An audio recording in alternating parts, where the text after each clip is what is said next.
सबसे पहले आप सबको मेरी प्यार भरी नमस्कार।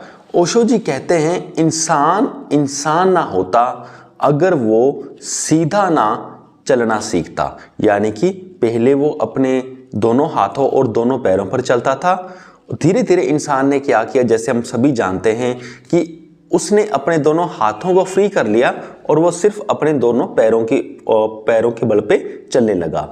और ऐसा होने से ओशो जी कहते हैं कि उनमें मेन डिफरेंस क्या आया कि उनकी जो बैकबोन थी, पहले जब वो ऐसे चलते थे डॉगी की तरह, यानी कि दोनों एक जानवर की तरह दोनों हाथ और दोनों पैरों पर, तब उनकी बैकबोन इंसान की ऐसी थी, यानी कि ये ग्राउंड और बैकबोन ऐसी हॉरिजॉन्टल।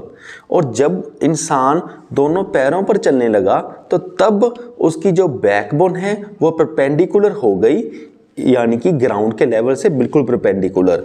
और इससे बहुत ज़्यादा फायदा इंसान को हुआ। ओशो जी कहते हैं इससे एक फ़ायदा ये हुआ कि अब जो भी ब्लड का फ्लो था वो उसके सर में ज़्यादा नहीं रहा, उसके सर में कम हो गया। ओशो जी कहते हैं कि इससे क्या होता है कि जब ब्लड फ्लो पहले जब परपेंडिकुलर था, ब्लड फ्लो ज़्यादा था और उसके दिमाग में जब इंसान के पहले खून ज़्यादा आता था तो हमारे दिमाग में बहुत सारे डेलिकेट टिश्यूज़ होते थे जो वो ब्लड फ्लो तेज़ होने के कारण वो नष्ट हो जाते थे। और वही डेलिकेट जो टिश्यूज़ होते हैं उसकी वजह से ही हमारा दिमाग इंटेलिजेंट होता है। और जब इंसान सीधा चलने लगा अपने पैरों के बल पर तो तब जो ब्लड फ्लो था वो उसके दिमाग पर कम जाने लगा, यानी कि ब्लड का जो फ्लो था वो कम हो गया। और जिसकी वजह से जो उसके दिमाग में जो डेलिकेट टिश्यूज़ हैं, जो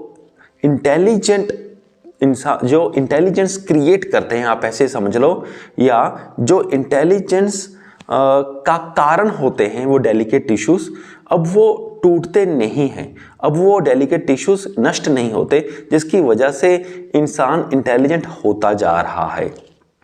और एक कारण और भी है, वो ये है कि जब इंसान की जो अवेयरनेस है, वो चेतना है, जैसे कि ये माना जाता है कि सारी पावर जो होती है वो बैकबोन में होती है हमारी, जैसे कुंडलिनी शक्ति या स्पिरिचुअल ऊर्जा जिसे हम कह सकते हैं।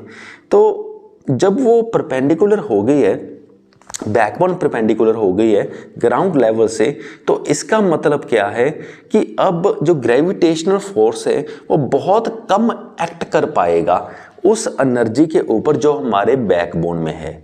यानी कि अब बैकबोन में जो हमारी एनर्जी है वो ऊपर उठने में उसे कम तकलीफ होगी अगर हम उसकी प्रैक्टिस करेंगे कि हम अपनी एनर्जी को ऊपर उठाएं, तो हमें कम प्रैक्टिस करनी पड़ेगी। पहले जब बैकबोन इंसान की ऐसी थी, जब वो 4 लिम्ब्स पर चलता था एक जानवर की तरह, तब ग्रेविटेशनल फोर्स पूरी बैकबोन पर एक्ट कर रहा था और पूरी एनर्जी को दबाए हुए था। तो अब ऐसी हो गई है तो एनर्जी ऊपर जाने के चांसेस अब ज़्यादा बढ़ गए हैं। यानी कि अब हम अगर तो बहुत कम प्रैक्टिस भी करेंगे एज कम्पेयर टू बिफोर, तो एनर्जी लेवल हमारा स्पिरिचुअल एनर्जी लेवल ज़्यादा ऊंचाई पर जाएगा। और जैसे जैसे हमारी स्पिरिचुअल एनर्जी बैकबोन से ऊपर उठेगी वैसे वैसे हमारी अवेयरनेस का लेवल बहुत ज़्यादा बढ़ेगा और वैसे वैसे हम स्पिरिचुअल पाथ में भी आगे बढ़ पाएंगे।